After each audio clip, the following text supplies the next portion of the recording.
देख नहीं पाया हूँ, आंखें तरस रही हैं। गले मिलना चाहता हूँ अपने बच्चों के साथ, अपनी माँ की गोद में लेट के रोना चाहता हूँ, सीरियसली रोना चाहता हूँ।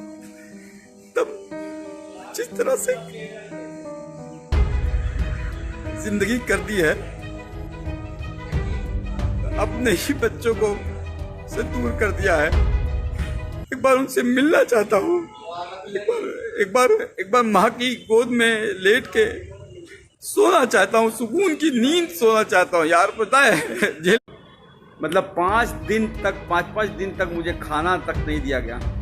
इतना टॉर्चर किया गया, मेंटली भी और फिजिकली भी, कि क्या बताऊं आपको। अगर कहा जाए खुद को पोषण का शिकार हो गया हूँ।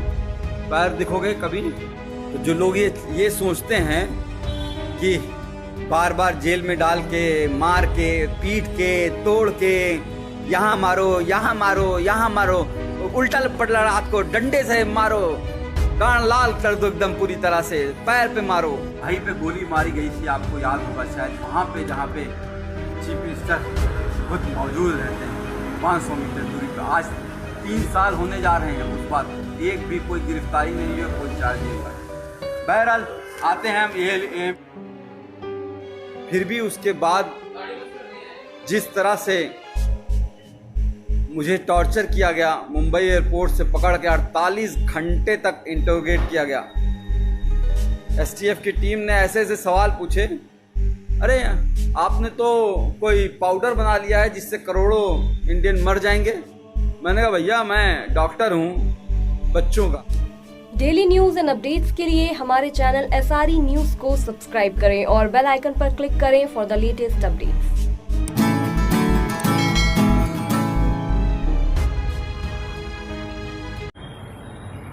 हाय, अस्सलाम वालेकुम, गुड आफ्टरनून, नमस्कार, सत श्री अकाल। मथुरा की नगरी के राधे राधे। 8 महीने का टॉर्चर।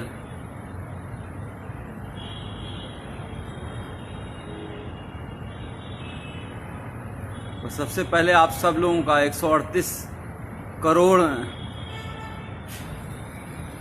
भारतीयों का, अपने देशवासियों का मैं शुक्रिया अदा करना चाहूँगा, धन्यवाद अदा करना चाहूँगा, जिन्होंने मेरे लिए सोशल मीडिया पे हो, चाहे दुआएं मांगी हों, चाहे प्रार्थना की हो, चाहे मंदिर गए हों, गुरुद्वारा गए हों, मस्जिदों में, चर्च में, हर जगह जहाँ से इतनी दुआएं मेरे लिए हुई हैं, मैं सोच भी नहीं सकता था कि लोग मुझे इतना चाहते हैं। आप सबका बहुत बहुत शुक्रिया। वरना तो इस बार जेल में इतनी मतलब 5 दिन तक मुझे खाना तक नहीं दिया गया। इतना टॉर्चर किया गया, मेंटली भी और फिजिकली भी, कि क्या बताऊं आपको। अगर कहा जाए खुद को पोषण का शिकार हो गया हूं। पैर दिखोगे कभी गुजार हूं। जुडिशरी ने एक बहुत अच्छा डिसीजन दिया है, वो मेरा ऑर्डर ले आना। जुडिशरी ने बहुत अच्छा ऑर्डर दिया है और उन्होंने साफ साफ कहा है कि डॉक्टर कफील ने जो अलीगढ़ में भाषण दिया था वो कोई भड़काऊ भाषण नहीं था। वो देश की यूनिटी के लिए, अखंडता के लिए, एकजुटता के लिए था। और उन्होंने साफ साफ कहा है, डॉक्टर कफील ने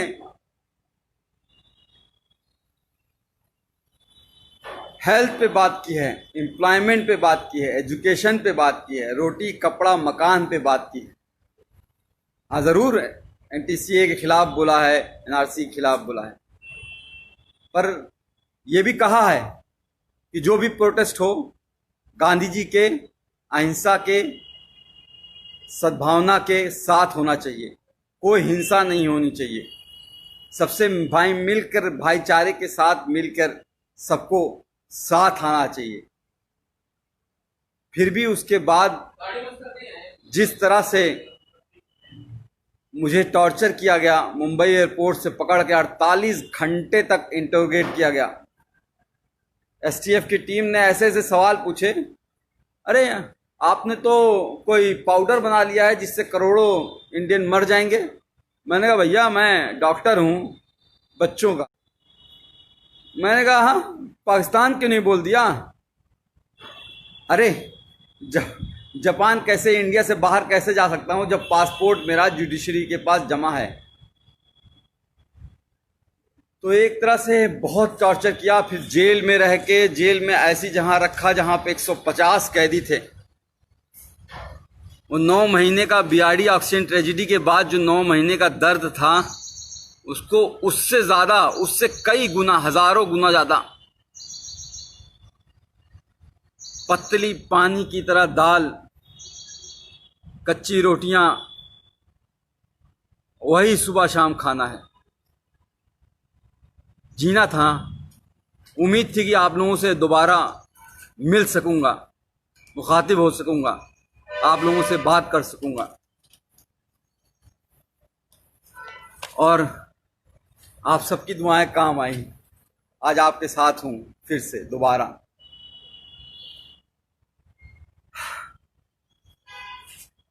हाँ, कहा है कि कभी भी किसी को धोखा नहीं देना, अपना दिल साफ रखना, यही धर्म होता है। और हम लोग रामायण देखते थे 9 बजे से। कितनी बड़ी सजा दोगे भाई? क्या बच्चों को जान बचाना इतना बड़ा गुनाह हो गया था? सारी लोग फोन कर रहे हैं। फोन नहीं कीजिए कोई भाई, मैं कुछ देर बात कर लूँ, बहुत दिनों बाद, 8 महीने बाद आपसे। राकेश चौधरी साहब थे, शुक्रिया ना। फिर बहराइच वाले कांड में भी 2 महीने जेल रखना, फिर 8 महीने इतना टॉर्चर कराना। जेल में बार बार सिर्फ यही कहा जा रहा था कि तुम उन 70 बच्चों की बात नहीं करोगे, जो 70 बच्चे ऑक्सीजन की कमी से मर गए हैं, उनकी कभी बात नहीं करोगे, उनको भूल जाओ। कैसे भूल जाऊं? अपने सामने मरते हुए उनको देखा है। कोरोना के टाइम जब इस भारत में, इंडिया में कोरोना ने एंट्री नहीं की थी, 27 जनवरी को मैंने वीडियो डाला था कोरोना पे लेके, और उस वक्त मैंने साफ साफ कहा, बताया था क्या करना है, क्या नहीं करना है, कैसे इससे बचना है। और 30 जनवरी को पहला केस इंडिया में आया। मैंने माननीय प्रधानमंत्री नरेंद्र मोदी जी को 19 मार्च को ही एक लेटर जेल से सुप्रिंटेंडेंट जी के द्वारा भिजवाया, और उसमें साफ कहा कि हम कम्युनिटी ट्रांसमिशन से बच नहीं सकते, हमारा भारत देश ऐसा है। क्योंकि मैंने पूरा भारत घूमा है, कितनी गरीबी है, एक घर में 4-4 लोग कैसे रहते हैं, एक पूरी झुग्गी झोपड़ी बस्ती होती है, हजारों लोग तो उसमें रहते हैं। वो कैसे रहते हैं, वो कैसे दूरी, 2 गज की दूरी रहो, कह देना आसान होता है, पर वो इतना आसान नहीं है गरीबों के लिए। कितने माइग्रेंट बेचारे चलते चलते गए, ट्रेनों में दब गए। गरीबी कितनी है, आज क्या हालत हो गई है हमारे देश की। कोरोना वायरस इस तरह से फैल चुका है कि हम दुनिया के दूसरे नंबर पे पहुंचने वाले हैं, ब्राजील को भी छोड़ देंगे। श्री नरेंद्र मोदी जी के दोस्त ट्रंप साहब और ये इंडिया फर्स्ट और सेकंड नंबर पे रह गया है। 48 लाख कोरोना वायरस के केस हो चुके हैं और 60,000 से ज्यादा मौतें हो चुकी हैं। बहुत कुछ करना चाहता था इस कोरोना वायरस के लिए। 8 महीने में शायद बहुत कुछ कर सकता था, पर करने नहीं दिया गया। जेल में जानबूझ के मुझे इस तरह से रखा गया कि मतलब समझ लीजिए कि टॉयलेट करने के लिए आधे घंटे के लिए लाइन लगानी पड़ती थी, नहाने के लिए आधे घंटे के लिए लाइन लगानी पड़ती थी। गर्मी इतनी हो जाती थी कि कपड़ा पहन के, पूरा नहा के, पूरा बिस्तर बिछा के, बिस्तर को भी भिगा देता था, तब जाके लेटता था। और सिर्फ मैं नहीं सफर किया हूं, पूरी फैमिली को हरास किया है। पूरी फैमिली को जिस तरह से प्रताड़ित किया गया है उसका कोई बयान नहीं है। गोपाल दीक्षित जी, शेखर जी, मैं हायस कर रहा हूं अपनी सेहत, अब तो कुछ बनाऊंगा। वहां तो पतली दाल से जिंदगी बस चलानी थी। तो मेरा बच्चा जो 11 महीने का था, जब चल नहीं पाता था तो उसे छोड़ गया था। आज चलता है, दौड़ता है, बोलता है। पिछली बार भी जब बीआरडी में 70 बच्चे मरे थे और उस वक्त भी बिना बात के झूठ केस में फंसा के जेल भेज दिया गया। और जब 9 महीने बाद हाई कोर्ट ने कहा कि अरे डॉक्टर कफील की कोई गलती नहीं थी, इंक्वायरी रिपोर्ट में आ गया अरे डॉक्टर कफील की कोई गलती नहीं थी, तो भी जब बाहर आया तो मैंने अपनी बच्ची को चलते हुए देखा। उस वक्त भी अपनी बच्ची जब वो को छोड़ के गया था तब भी वो 11 महीने की थी, चल नहीं पा रही थी और बड़ी हो गई थी। आज मेरे दोनों ही बच्चे, मेरे ही दोनों बच्चे, मैं खुद अपना बाप होके मैंने दोनों बच्चे, मुझे बाप पापा का मतलब नहीं समझते हैं, अब्बूजान का मतलब नहीं समझ पाते हैं, पिताजी का मतलब नहीं समझ पाते हैं। ये दर्द है। मेरी माँ 65 साल की बूढ़ी होके हाई कोर्ट और सुप्रीम कोर्ट के चक्कर लगाती रही, तब जाके ये जीत हुई है। और जुडिशरी ने इतना अच्छा ऑर्डर किया है। एक बात और करा दूं, एसटीएफ का शुक्रगुजार हूं कि उन्होंने मुंबई से मथुरा लाते वक्त मेरा इनकाउंटर नहीं कर दिया विकास दुबे की तरह, वरना तो शायद वो मुझे मार ही देते।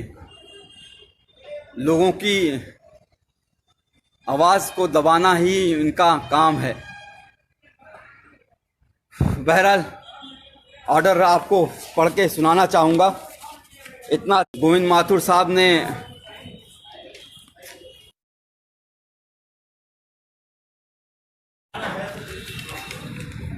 किया है। सुप्रीम कोर्ट का भी धन्यवाद करूंगा, वरना तो हाई कोर्ट में डेट पे डेट हर 14 दिन पे कैसे एक एक दिन कटेगा, एक एक घंटे कटेगा, ये सोचता था कैसे वो टाइम आएगा जब वो मैं बाहर निकल पाऊंगा, कब मेरी जज मेरी कोई बात सुनेगा। इसलिए हम लोग सुप्रीम कोर्ट, मेरी माँ 65 साल की बूढ़ी माँ सुप्रीम कोर्ट गई और मैं सुप्रीम कोर्ट का शुक्रगुजार हूँ जो उसने कहा कि 15 दिन में फैसला सुनाओ। और मैं चीफ जस्टिस गोविंद माथुर जी का हाथ जोड़ के शुक्रगुजार हूँ जो इन्होंने इतना अच्छा ऑर्डर दिया 15 दिन के अंदर ही, जिसमें साफ साफ लिखा है कि एमबीबीएस करने के बाद 2016 में मैंने ज्वाइन किया था, 2017 में घटना हुई थी। 1 साल का जूनियर था मैं, जूनियर मोस्ट डॉक्टर, और फिर भी उन बच्चों को बचाने के लिए जी जान लगा दी और उसके बावजूद उनको जेल भेज दिया गया। और ये नहीं, इसके अलावा नहीं, the petitioner and his other family member including the detainee were continuously harassed and victimized by the state authorities including the district administration Gorakhpur by several means। मेरे यानी कि मुझे ही नहीं, पूरी फैमिली को सरकार ने बुरी तरह से तोड़ना चाहा।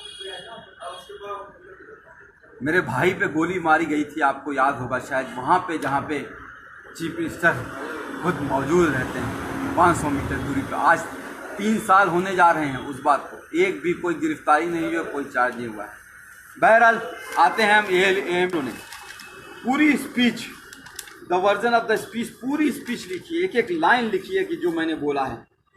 और उसमें उन्होंने कहा है कि मैंने कैंप किए, 50,000 बच्चों को देखे, मुफ्त में दवाइयाँ दी। अकेले नहीं किया, बहुत से डॉक्टर्स, बहुत से लोग मेरे साथ शामिल थे, बहुत लोगों ने साथ दिया। पर हुआ क्या, उसको भी दबा दिया गया। इस कोरोना का टाइम इतना बढ़ गया है, लोगों को नौकरियां नहीं है, लोगों को खाने को नहीं है। 500 रुपया आपके अकाउंट में डाल दिया गया है और आपको 3 महीने तक 500 रुपया चलाइए। 5 किलो चावल दे दिया गया है, आप पूरी 8 लोगों की फैमिली है, खाते रहिए 3-6 महीने तक।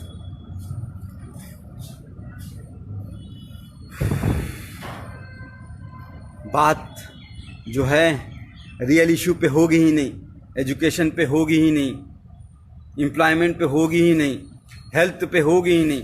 हमारा जो कोई भी आप हॉस्पिटल देख लीजिए क्या हालत हो गई है। कोई भी सरकारी हॉस्पिटल में जाना नहीं चाहता है। आपने ध्यान दिया है, कोई भी बड़ा मंत्री, कोई भी बड़ा अधिकारी, कोई भी बड़ा जो है चीफ मिनिस्टर हो या कोई भी हेल्थ, मतलब मैं नाम नहीं लूँगा, सब लोग वेदांता में जाके इलाज करा रहे हैं। वेदांता यानी कि नोएडा में करोड़ों रुपए का इलाज करा रहे हैं, लेकिन कोई भी सरकारी हॉस्पिटल में नहीं जाना चाहता है। क्यों? क्योंकि सरकारी हॉस्पिटल की हालत ख़राब है। वहाँ गरीब जाएगा, गरीब मरेगा, और गरीब अब मरता है तो मर जाने दो, क्या फर्क पड़ता है। भी अपनी माँ कहते हैं, उसको तुम जो है उस पे एनएसए लगा देते हो हैं? कोर्ट ने कहा है कि जो कुछ है यह अवैध एनएसए लगा है, सारा अवैध लगा है। देखो कि क्या हालत बनाई है। भट्टी साहब आप बोल रहे हो तो देखो, वो सही नहीं है, ऑटोक्रेटिक। ये हमारा देश डेमोक्रेटिक है, तो डेमोक्रेटिक कंट्री है, तो डेमोक्रेटिक कंट्री में आपको फ्रीडम ऑफ स्पीच एक आर्टिकल 21 में दी गई है, लिबर्टी, स्वतंत्रता, समझ गए? तो बोलना ज़रूरी पड़ेगा।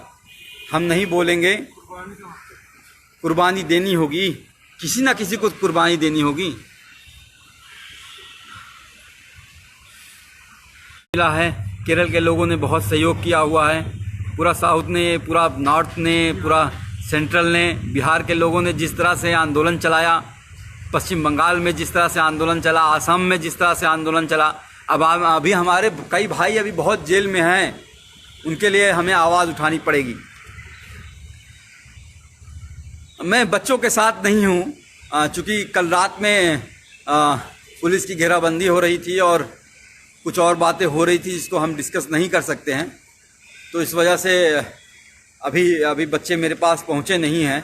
मैं अभी अपने बच्चों को देख नहीं पाया हूँ, आंखें तरस रही हैं, गले मिलना चाहता हूँ अपने बच्चों के साथ, अपनी माँ की गोद में लेट के रोना चाहता हूँ, सीरियसली रोना चाहता हूँ।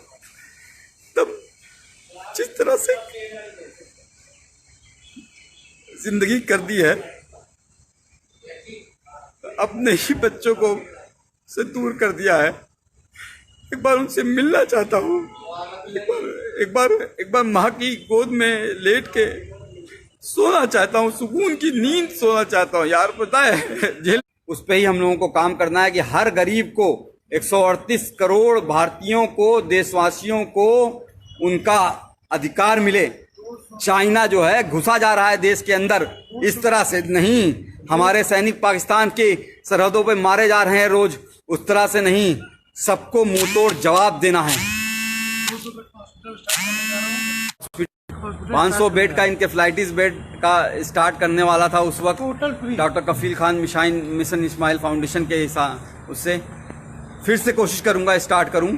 और जहां पे हीरू यादव लश्कर साहब, फिर से स्टार्ट करूंगा और कोशिश करूंगा कि ज़मीन जल्द से जल्द ले लूं और हर गरीब का वहां पे फ्री इलाज हो, वैसे ही जैसे बड़े बड़े हॉस्पिटल में नोएडा में और गुड़गांव में और दिल्ली में और अहमदाबाद और कोलकाता और में होता है, फ्री में। मतलब कंसल्टेशन से लेके हर चीज़, दवाई और खाना और रहना सब कुछ फ्री होगा, आना जाना तक फ्री करेंगे इंशाल्लाह।